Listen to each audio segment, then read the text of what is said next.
talk a lot about books now, don't I? I just love bragging about the fact that I am literate. Gotta impress the ladies somehow. I do hope someday they'll stop by. I talk about Roman books, Spanish books, Mayan books, combination Spanish-Aztec books, and of course, that book by that guy that fucked aliens. Despite it now being cliché to slob on that knob that is Greco-Roman culture, I certainly understand why we do. When you look beyond the marble statues, big-ass armies, and tasteful skirts, you see the foundations of us. Except for all that liberal shit about humans having rights, and I blame Jean-Jacques Rousseau. I'm sorry for the person I choose to be, but I'm not going to change. Numerous disciplines and literary genres come to us from the Greeks and Romans. Trigonometry, encyclopedias, geography, and two pursuits of mine, history and satire. Furthermore, they gave us democracy and republics, and the thing which comes after. I've now spent 2 years bearing my nose in sweet, sweet ancient lies, and I've taken you on this nightmare journey with me, but in all this time we've spent together, have you ever asked yourself, how did you publish a book in ancient Rome? Nowadays, if you want to be an author, you just tie your novel to a brick and throw it through windows until you find a publisher. Were there publishers? How did this work? Well, I'm glad you asked, person that I've chained to the radiator. While I'm speedrunning my normal video cliches, let's hit another on the list and quote that goat, Kurt Vonnegut. Write to please just one person. If you open a window and make love to the world, so to speak, your story will get pneumonia. When you wrote in the late Roman Republic and early Empire, you wrote for usually your friends and family. You would recite your writings at parties, perhaps in public, depending on the subject. There are exceptions, naturally. Most of what survives are these exceptions, but the average Roman who wrote did not want their work copied and spread and read in voices other than their own. Authors often read aloud sections of their work in social gatherings and gave friends partial drafts to read or to have read aloud by a slave. The only way to retain control over the content of one's work was to confine its dissemination to these immediate social circles, and that is as far as many books went. Distribution beyond one's own social circle broke the usual bond between the author and his work and expression of his authoritas. The text itself was a lifeless thing, no longer part of a direct communicative process, but subject to constant misunderstanding and misuse. In a world without copyright and the printing press, not only was it exceedingly difficult to make copies, but those copies were now fallible, liable to be edited by hands which were not your own. Imagine if you hacked into my Google Docs and began sharing my unfinished scripts, adding your own sections, and then sharing this Frankenstein of unfinished nonsense as if it were all mine. I'd be fucking furious. This is absolutely an appropriate comparison to make. I'm basically Ovid, except no one has the power to exile me. You're stuck with me. Beyond that, oratory, the art of public speaking, was a serious discipline. To have your work read in a voice other than your own was absolutely an alteration of the work itself. So I get it.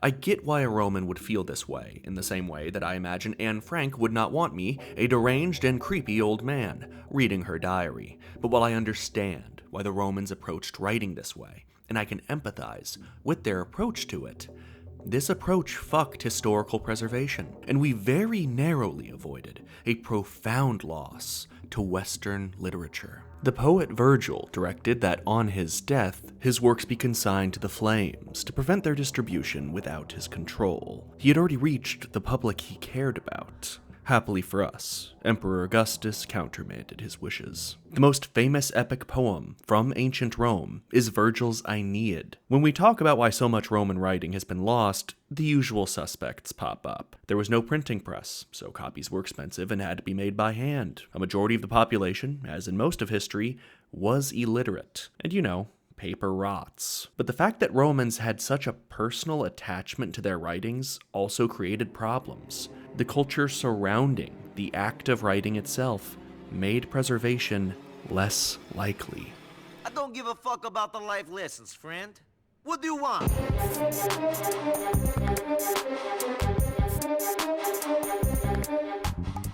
Alright, so Grand Theft Auto 4 has the potential to be one of the most important works of art ever produced. There's many humor and jokes on here that I think are pretty funny. Like, if we go over here, we'll find a bar named Jizzy Jim's, like jizz, like cum, you know, you get it? Yeah.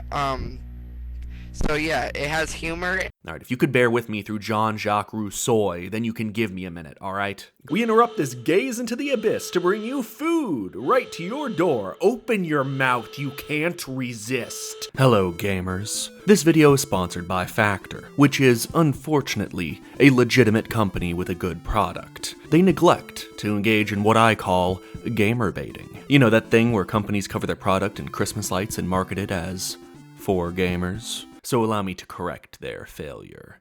I am a gamer. I refuse to go to the grocery store, interacting with people with a sickeningly low KD ratio. For this reason, I've also not seen my family in years. For too long have gamers been compelled to order expensive, low-quality takeout food. It's time to level up and get Factor. Alright, I just broke the irony barrier. That line actually physically pained me to say. With Factor, you can get chef-crafted, restaurant-quality meals delivered to your door, which eliminate the hassle of prep and cleanup. You need only heat up these pre-made and delicious meals. Now you may be like me. You don't own a microwave because the CIA uses them as listening devices. Well, worry not. You can heat up Factor meals quickly and easily in your oven. Factor is also incredibly flexible. You can get Calorie Smart, Keto, Protein Plus, or vegan and veggie options. And it fits with my epic gamer schedule. Also, you know, like actual adult things, life is busy. I have taxes to evade and floors to vacuum. Factor makes a little bit of life a little bit easier, and I think that's something we could all do with. Factor is also sustainable for the environment, as they offset 100% of their delivery emissions and use 100% renewable energy for their production sites and offices. I really love how it saves me time and how flexible it is. I can easily adjust my order size, skip a week if I'll be out of town, or share it with a loved one. Head to factor75.com or click the link below and use code 50DJ Peach Cobbler to get 50% off plus free shipping on your first Factor box. That's code 50DJ Peach Cobbler at factor75.com for 50% off plus free shipping on your first box. Grand Theft Auto 4 is a weird game, at once self-conscious and absolutely nauseatingly full of itself. Produced by Rockstar Games as the studio's first 7th-generation entry in the massively popular franchise, its success was a foregone conclusion. The first teaser trailer literally didn't have the words Grand Theft Auto in there, just the Roman numeral 4. The balls on these guys. The confidence wasn't just present in the marketing, but in the production of the title itself. The game's budget would be considered high even today, and was positively monstrous for the mid-2000s. But the budget made sense. All of the Grand Theft Auto titles released on the console generation prior had been smash hits that had terrified parents and thrilled gamers in equal part. But the games themselves were adolescent. The tone of the games, the tech running them, the gameplay itself, it was all very immature. Grand Theft Auto 4 would break from earlier entries in the series by being more serious in tone, and it would modernize the gameplay. They modernized it so much, they haven't fucking changed a thing since. While the games had always flirted with darker themes, the games mainly served as nothing more than electronic computer programs, which performed the much-needed service of delivering digital explosions to underaged eyeballs. But Grand Theft Auto 4 represented a darker and more bitter exploration of American culture and politics, as this land of opportunity is witnessed through the eyes of a criminal, immigrant, and disillusioned war veteran by the name of Niko Bellic. I'm gonna give you some bad news. Some of you might want to sit down for this. Grand Theft Auto 4 came out 17 years ago. I am sorry, but if this video is gonna move forward, we need to acknowledge that Grand Theft Auto 4 both depicts and lampoons a world that has passed. Politically, culturally, technologically, this isn't the world we live in now. You use a dumb phone. You go to internet cafes to check your email. The streets are littered with newspaper dispensers. The game is also absolutely covered in commentary on the war on terror. As in most Grand Theft Auto games, you cannot explore the whole map from the outset. But unlike the previous entries, which contrived various unimportant reasons for this, you can't cross the bridges in Grand Theft Auto 4 because fucking terrorists! terrorists. What? Terrorists! There's been a big scare and you can't go across the bridges so good. Satire has always been a key ingredient in the Grand Theft Auto formula, but in 4 it became so much sharper and more prominent. Grand Theft Auto 4 has a lot to say about the time in which it was made. And whether you consider the game poignant or insipid, it's up to your personal preference. I think Grand Theft Auto 4 is really good, naturally, but whether or not you like it on a personal level is completely irrelevant to my argument here. It doesn't need to be good to be important. Imagine being able to interact with a digital recreation of Rome, made by Romans, which is filled with Roman commentary on the ills of their society. You can go to the Colosseum and watch gladiator fights. You can buy tunics. You can see normal Roman citizens walking around. Imagine Grand Theft Auto 4 in 30 years, 50 years, 100 years. Imagine walking around a version of 1920s New York made by people in the 1920s. I cannot imagine a more powerful time capsule of clothing styles, cultural attitudes, architecture, and countless other parts of life which you can explore. For example, in Grand Theft Auto 4, you date a girl, and it turns out that she's actually a federal agent. You fucking bitch. Nico. Fucking bitch. Sure, that still happens to me now, but that was really common back then. So what do you do for a living? Oh, I give people baths. Like a nurse? Well, the baths are really aggressive, actually. They're intended to simulate drowning. On the bright side, I get to travel a lot. That's weird. What sort of places do you travel to? I'll be asking the questions. What do you see in this photo here? Me shaking hands with my boss. How'd you get this photo? That's classified. What's his name? Mohammed?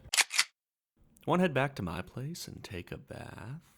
VIP luxury ringtones, only $100. Be an individual. Get a VIP luxury ringtone today. Visit VIP luxury. Grand Theft Auto 4, with every passing year, is transforming from a game into an incredible cultural artifact. Certainly, the same is happening in Grand Theft Auto 5 as well, but with 4, you can really feel it happening already. People that were born the year of its release can already drive. We must preserve this game for them, so that they can see what it was like driving when tires were still made of butter. Grand Theft Auto 4 is recent enough to be intricately detailed, yet old enough to capture a moment which is gone. Virgil did not write the Aeneid to inform people hundreds or thousands of years later about Roman cultural values. He wrote it to impress people at parties. He'd rather have it destroyed than have it distributed beyond his authority and authorship. An ancient author publishing their work was in many ways relinquishing ownership of it. All the same, it is the authors who relinquished control which we remember. Those that maintained an iron grip on their writing have faded into the past, silenced by the passage of time. So, I ask you, what was the goal of Grand Theft Auto 4? Making money? Exactly! Now, how much more money can it really make? Who out there that wants to play this game has yet to actually buy it? I have a family. That's not the question I asked. The money's all been made. Barring a remaster, which they may do, there's always been rumors about that. Is Rockstar going to release Grand Theft Auto 4? They published it. Yeah, but they didn't release it. When I say release Grand Theft Auto 4, I'm saying that in the strictest of terms. Release as in, let it go. Stop using DRM, for example, which stands for Digital Rights Management Software, which has the game encrypted on your computer until it checks with a server that your copy is legitimate, and then unencrypts it, unless you pirate it. My point is that a version of Grand Theft Auto 4 that does not require the existence of some server somewhere should be available to everyone, not just hardened criminals. Rockstar, furthermore, actively litigates mod projects. As far as that litigation extends to Grand Theft Auto 4, the Definitive Edition mod, a pack of graphical upgrades and bug fixes made by the community, was issued a DMCA takedown notice. The notice was anonymous, but it's safe to assume it was Rockstar's parent company, Take-Two. The big issue with the Definitive Edition mod, I assume, was that it added in all the music that Rockstar had begun removing from the game. Rockstar's licensing agreements had begun expiring, and the radio, one of the game's many features which make it an incredible time capsule, has been pruned, and is no longer the same as it was when it originally launched. To quote from PC Gamer's article on the mod itself being taken down, It's a shame, because Rockstar has historically been a pretty poor steward of its own back catalog. Between the disastrous GTA Trilogy remasters, the removal of music from old games, and even putting out patches that take away resolution options, it's hard to have faith that these games are better off in Rockstar's hands than those of the fans. That is what's always frustrating about game preservation. The fans will almost always preserve these games. Rockstar has not released Grand Theft Auto 4. They will recite it to you for money as long as they bother. There will come a time when they don't bother, because the money required to keep the game functional will no longer be recouped by what few sales it has remaining in its life. The game as it stands today does run. Yeah, but it's not great. The stuttering is pretty brutal on modern hardware, and you need to mod it on PC with a fix that thankfully has yet to be taken down to keep the cutscenes from getting very weird on you. The older Grand Theft Auto 4 gets, the more valuable it becomes as a resource for learning about this time, and the less valuable it becomes as a product that Rockstar wants to sell. You know, earlier when I said I'd be pissed if someone just shared all my half-finished scripts?